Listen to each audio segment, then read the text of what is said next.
I'm back, and today we're going to be going over the top 5 ways that I personally think that Hypixel Skyblock could improve the game. Now, don't get me wrong, obviously there's always things to improve. That goes without saying with pretty much everything. There's a reason that this game and this game mode is so popular, and that's because it is genuinely a good game. Having said that, it has its issues like pretty much everything, so we're going to be taking a look at some, and we're going to be offering some solutions. So let's get to it. But before we do, if you do go on to enjoy the video and you haven't already subscribed to the channel, please consider doing so. Every subscriber helps and I really would appreciate it. Also, you should leave a like on the video, it lets me know that you actually enjoy the videos and it also boosts the video in the algorithm. And finally, my Discord server is the top link in the description, there's no reason not to join. Anyway, let's get into the video, I hope you all do enjoy. Okay, so the first thing I want to talk about is the bank upgrade system. So for instance, I currently have the Super Deluxe account, which means that I can store 500 mil and get 390k interest. Although if I was to basically try to get this again, say if I had the basic bank account, the starter account, and I wanted to basically upgrade to my Super Deluxe, I wouldn't be able to do that because I already upgraded before basically the museum was a thing. Therefore I bypassed the requirement, which is quite lucky to be honest. Now what I would say is a lot of people currently have probably a full bank and also just reams of coins stored in the Bazaar. It is a bit of an issue and it is quite fiddly and it's a pain and it just really isn't it just isn't good basically. But then you may say the solution is simply just put things in your museum and level up your museum and get a higher rank so you can get a better bank account, which is fair enough. I just don't see the point whatsoever. What is the point in the museum? Like, what is the point? Like, I'll work hard for some items and I'll put them in this cabinet which all I can do is look at. Seems a bit weird, you know. Seems a little bit weird. I mean, I can look at items in my backpack perfectly fine. I don't need it in a glass case that I can only look at. I don't know. Let me know in the comments. I just think the museum update is a cool concept, but tied in with the bank, I just don't think it's a good idea at all. And I personally just think the initial way in which you actually upgraded your bank was perfectly fine. There wasn't an issue with it. You pay the price and you know, you've got to make your mind up, is it worth it? And you do it, or you don't do it. Now, something that could be quite easily incorporated into the system is the personal bank. At the moment, for whatever reason, you have to mine emeralds to get your personal bank, which embarrassingly I actually don't even have on this profile. If you think about it in real life, obviously nowadays most bank accounts will come standard with online banking, which is the equivalent of a personal bank. Nevertheless, why can't you just throw it in with the deluxe account or the gold account? At least, you know, almost pay a price for having it. It just does not make any sense for me why you would need to mine emeralds in order to get the personal bank. As with most items in the game, obviously there isn't much logic behind the actual collections with some items, but it's a no-brainer for me. Anyway, that's more into a rant. But yeah, I just think it makes way more sense. I'm not going to take too much time up on this next point, and foraging needs an update. I mean, it's pretty much as simple as that. Every person under the sun knows that foraging needs an update, and I assume it will probably be the next update, as sort of systematically this is the next sort of island to get an update. It just needs to happen.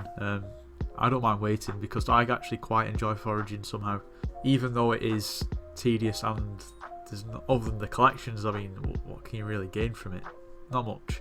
On to the next thing. I feel like there needs to be more weapons added into the game, or if not more within a certain range. Just hear me out. So for example, for Berserk, so fairly early game you've got a Flower of Truth, also a Living Dagger, and then moving on a little bit you've got a Shadow Fury. I mean, I can't really class a Giant Sword as a Berserk weapon because it just isn't really, but I guess this is the only sort of thing in between, but it's not even a Berserk weapon. And then you've got a Valkyrie, which is almost 1.2 billion coins. So you go from around about 3 to 4 mil for a Flower of Truth, obviously more expensive if you used to get a fully upgraded one. Then about 7 to 8 mil for a Living Dagger, 23 mil for a Shadow Fury, and I personally don't see why this is so expensive. I think it's very similar to a Living Dagger. Anyway, the grand scheme, it's not expensive. And then you've got a Valkyrie, which is like 1.1, 1.2 billion coins. Okay, there's such a massive gap in between of over a billion coins, like there's just very little progression in my opinion. When you think about it, classes like Mage, you've got your Spirit Scepter, you've got your Midas Staff, then you've got your Hyperion. Okay, so it's sort of, there's a little bit more progression in the sense of a Midas Staff, if you get a maxed out one, is nearly 200 mil.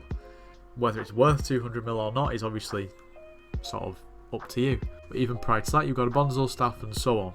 As for Archer, you've probably got a Juju shortbow and a Terminator. Once again, not much really in between. But there probably doesn't need to be anything in between. But I feel like there needs to be something with the Berserk in between. I don't know, it's just a thought. So the last 2 points aren't actually sort of in-game. They're more sort of almost quality of life sort of changes. So as you can see at the moment, I'm currently getting 102 ping, which is pretty standard. I mean, it's okay when it's stable. Now, I'm sure most of you will know that Hypixel is an American server, North American server. Obviously, people within America are going to have way better ping than me, which is fair, but I feel like there's a massive player base that is outside of America that are experiencing just shoddy internet connection because of the server. And to be honest, I feel like a lot of players are even put off. Okay, so I get 100 ping in the UK. Further into Europe, you might get, I don't know, between 100 to 150 ping. It's still playable. But then consider people like in Australia and New Zealand, and, you know, pretty much anyone from that part of the world. Like, you're missing out on a massive player base. And not only that, when they do play the game, like, I can imagine it's probably quite unplayable at times. Something as simple as just opening a chest, granted, is perfectly fine for me now at the moment. Probably not the greatest timing, but it can actually literally take like 10 to 15 seconds just to open a chest. At times, probably longer. Now, I've been playing Minecraft for quite a while, and before Hypixel, I played on a lot of different servers. So, when servers get big, usually they have like North American, European, and then maybe even an Oceania server, obviously, so it covers sort of more people and gives them a better playing experience. I have talked about this before, but I don't see why Hypixel can't do that. I mean, I know there is probably a reason why they haven't done it, because they would have done it, I assume. But even much smaller servers, okay, I'm sure most of you know who Ali A is, okay, he's a YouTuber. I don't even know what videos he does anymore, but he used to play Minecraft. He used to have a server. I used to play that server back in the day, and even that server had like 3 different server locations, which all sort of connected simultaneously. So everything will be connected in a sense as if you have items on a European server, you'll have it on a North American server. But obviously you just play, oh, for me, I play on the European server because I used to get like 30 ping rather than 150 or whatever. Not only would it retain players, it will make the experience of playing the game way better and way more comfortable and just smoother. It would also attract players that maybe don't play the game because of how bad the connection is. It just would be better.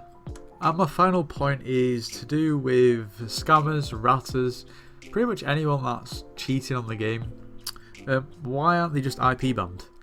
Granted, there's probably quite a small proportion of sort of cheaters who actually get banned or found out, but it doesn't, like, just banning them doesn't prevent them from coming back onto the game and just doing the same thing over and over again. Like, when you consider you can literally get alt accounts for like pennies, there's not really a deterrent. Like, they can just come straight back. So if you really wanted to get rid of them, wouldn't you just IP ban them? I don't know, it just seems logical. Obviously, I guess it probably depends on exactly what they've done, but I mean, that would surely stop them. Anyway, this is going to be just about the end of the video. I hope you all did enjoy. I'm sure some of you will probably have interesting opinions on what I've said. Let me know in the comments, what do you think? Anyway, I hope you all did enjoy. If you did, make sure you do leave a like, subscribe if you're new, and I'll see you in the next one.